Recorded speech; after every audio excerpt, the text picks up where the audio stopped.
Welcome to the Salmon Runs YouTube. Enjoy the video. You already have the dock open and your cursor positioned. Start immediately. Use the menu path format, then bullets and numbering, then numbered list, or press Ctrl plus Shift plus 7 for speed. You type the first item and press Enter to create the next numbered line.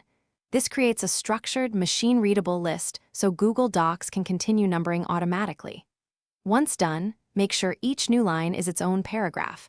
That's why hitting Enter, not Shift plus Enter, is important. Once you have a basic list, you can build hierarchy.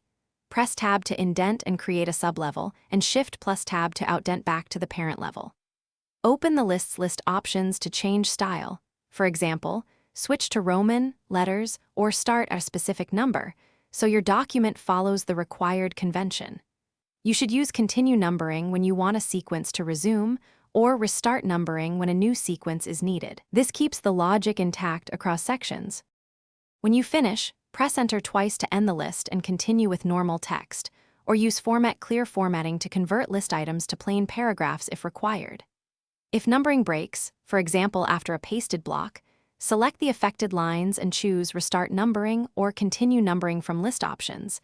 This re-establishes sequence. If that fails, remove hidden characters, undo to the prior state, or reapply the numbered list command. Those steps resolve the vast majority of issues. Thanks for watching. Consider subscribing if we helped you.